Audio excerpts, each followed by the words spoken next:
හෙට පාන්දර නාසා ආයතනය ගගනගාමින් 4 දෙනෙක් ආයෙත් හඳට යවනවා කියලා දන්නවද? ඔව්, ආර්ටිමිස් 2 ලෙස හඳුන්වන මේ මෙහෙයුම හරහා තමයි 1972න් පසුව නැවතත් මිනිසුන් සඳ වෙතට ගෙනියන්නේ. ඉතින් අද වීඩියෝ එකෙන් අපි කතා කරමු මේ මෙහෙයුම සිදුවෙන විදිහ පියවරෙන් පියවර.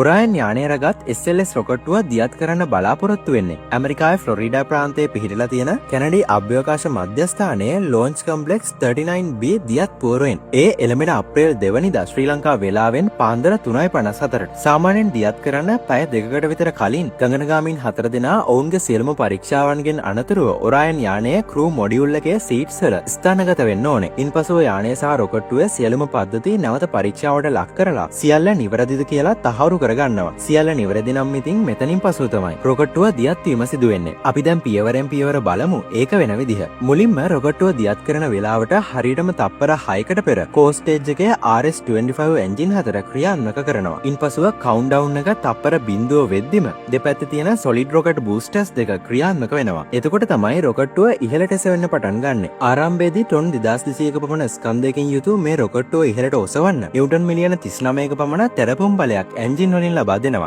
ඒ බලයෙන් 75%ක්ම ලබා දෙන්නේ මේ දෙපැත්තේ තියෙන සොලිඩ් රොකට් බූස්ටර්ස් දෙකෙන්. ඉතිරි 25% දෙන්නේ කෝ ස්ටේජ් එකේ තියෙන RS-25 එන්ජින් 4ෙන්. කොහොමද දියත් කිරීමෙන් පළවෙනි තප්පර 55 ගත වෙද්දී රොකට්ටුවට පුළුවන් වෙනවා ශබ්දයේ වේගය ඉක්මවන්න. ඒ අවස්ථාවේදී යානයේ තියෙන්නේ පොළොවට කිලෝමීටර් 7.8ක් පමණ උඩින්. හැබැයි සොලිඩ් රොකට් බූස්ටර්ස් දෙක වැඩ කරන්නේ තව ටික වෙලාවයි. දියත් කිරීමෙන් විනාඩි 2යි තප්පර 8ක් ගත වෙද්දී ඒ දෙක රොකට්ටුවෙන් වෙන් වෙලා මුහුදට කඩා වැටෙන්න පටන් ගන්නවා. මේ සිදුවීම වෙද්දී රොකට්ටුව තියෙන්නේ පොළොවට කිලෝමීටර් 45ක් විතර උඩින්. ඉතින් මෙතනින් පස්සේ කෝ ස්ටේජ් එකේ තියෙන RS-25 එන්ජින් 4 තෙරපුම් බලය තිබුණට වඩා වැඩි කරලා ඔරායන් යානාව ඇතුළත් සෙකන්ඩ් ස්ටේජ් එක පහළ පෘථිවි කක්ෂයකට ගෙනියන්න පටන් ගන්නවා. ඒ යන අතරතුර විනාඩි 3යි තප්පර 28ක් ගත වෙද්දී රොකට්ටුවේ ඉස්සරහා තිබුණ ලොන්ච් ඇබෝට් සිස්ටම් එක ගැලවිලා ඉවත් වෙනවා. කොහොම හරි යානාව පහළ පෘථිවි කක්ෂයකට ඇතුළත් කරන්න ඕන්න මෙන්න තියෙද්දි කෝ ස්ටේජ් එකේ එන්ජින් ක්‍රියා විරහිත වෙනවා. එහෙම වෙන්නේ රොකට්ටුව දියත් කරලා හරියටම විනාඩි 8යි තප්පර 6කට පස්සේ. හැබැයි එන්ජින් ක්‍රියාවිරහිත වුණත් ඒ වෙද්දි ලැබිලා තිබුණ තෙරපුම නිසා ඔරායන් යානාව ඇතුළු සෙකන්ඩ් ස්ටේජ් එකට පුළුවන් වෙනවා පොළොවට කිලෝමීටර් 162ක් ඉහළින් නැති පහළ පෘථිවි කක්ෂයකට ඇතුළත් වෙන්න.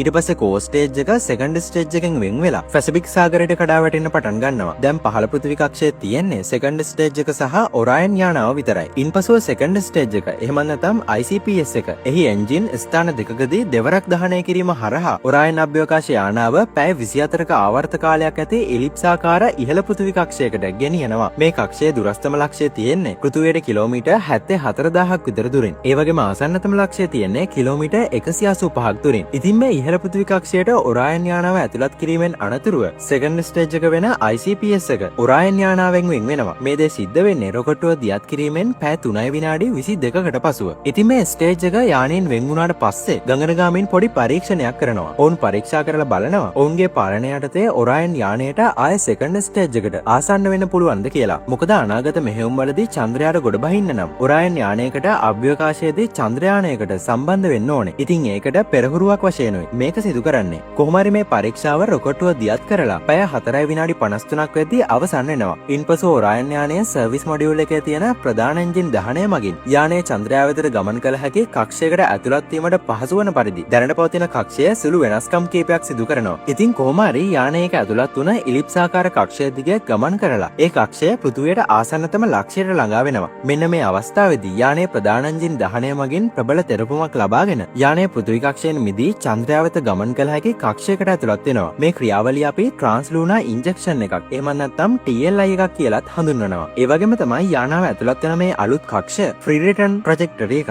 ඒ කියන්නේ මේ කක්ෂයේ ගමන් කරාම යානයට පුළුවන් රොකට් එන්ජින් වල උපකාරයක් නැතුව චන්ද්‍රයාගම ගුරුත්වය පාවිච්චි කරලා නැවත පෘථිවියට පැමිණෙන්න. ඒකයි ෆ්‍රී රිටර්න් කියන්නේ. ඉතින් මේ කක්ෂයට ඇතුළත් වුණාට පස්සේ යානය චන්ද්‍රයාට ආසන්න වෙන්න දින 4ක පමණ කාලයක් ගත වෙනවා. ඒ කාලය තුළදී ගගනගාමීන් හදිසි තත්ත්වවලට මුහුණ දෙන විදිහ, විශේෂයෙන්ම සූර්යාගෙන් නිකුත් වෙන ආරෝපිතාංශු ප්‍රවාහවලට මුහුණ දෙන විදිහ අධ්‍යයනය කිරීම, මේ වගේ මෙහෙයුමක් අතරතුර මිනිසුන්ගේ මානසික තත්ත්වයට වෙන බලපෑම අධ්‍යයනය, ගැඹුරු අභ්‍යවකාශ මෙහෙයුම්වලදී මිනිස් සෛල විකිරණවලට සහ ශූන්‍ය ගුරුත්වයට ප්‍රතිචාර දක්වන විදිහ අධ්‍යයනය, ගගනගාමීන්ගේ සෞඛ්‍ය තත්ත්වය වෙනස් වෙන විදිහ අධ්‍යයනය කිරීම වගේ පරීක්ෂණ ගණනාවක් සිදු කරනවා. යනවා. කොහොම හරි දින 4කට පමණ පසුව යානය චන්ද්‍රයාට ආසන්න වෙනවා. හැබැයි ගොඩ බහින්නේ නැහැ. චන්ද්‍ර කක්ෂයකට ඇතුළත් වෙන්නෙත් නැහැ. අර ආපු ෆ්‍රී රිටර්න් කක්ෂයේම චන්ද්‍රයා වටා රවුමක් යනවා විතරයි. මේ අවස්ථාවේදී චන්ද්‍රයාගේ අපිට නොපෙනෙන පැත්ත සියසින් දැක බලා ගැනීමටත් ගගනගාමීන්ට අවස්ථාව ලැබෙනවා. ඔවුන් මේ ප්‍රදේශයේ ආවාට අතීතයේදී ලාව ගලා ගිය ස්ථාන, පෘෂ්ඨ ස්වභාවය වගේ දේවල් නිරීක්ෂණය සහ ඡායාරූපගත කිරීමත් සිදු කරනවා. ඉතින් මෙතනින් පසුව යානය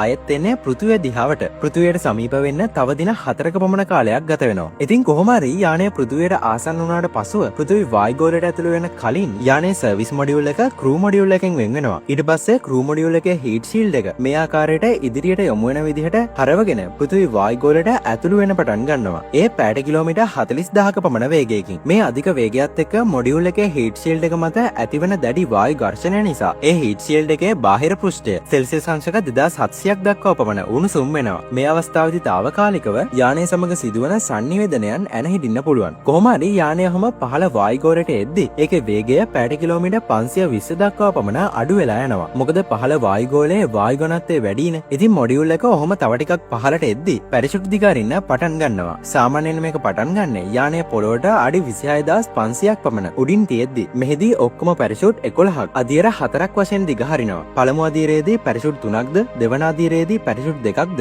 තෙවන අදියරේදී ආය පැරෂුට් 3ක්ද, හතරවන අදියරේදී 3ක්ද වශයෙන් තමයි දිග හැරීම සිදු කරන්නේ. මේ පැරෂුට් 11 හරහා පුළුවන් වෙනවා මොඩියුලේ මුහුදට ආසන්න වෙද්දී වේගය පැයට කිලෝමීටර් 27 දක්වා අඩු කරගෙන ආරක්ෂිතව මුහුදට ගොඩ බස්සන්න. මොඩියුලේ ගොඩ බස්සන්නේ පැසිෆික් සාගරයට. ඒ වෙද්දී ඇමරිකානු නාවික හමුදාව ගගනගාමීන් ආරක්ෂිතව ගලවා ගැනීමට සූදානමින් ඉන්නේ. ඉතින් ඔන්නෝම තමයි මේ මෙහෙයුම ආරම්භයෙන් සිට අවසානයේ දක්වා සිදුවන ක්‍රියාපිළිවෙල.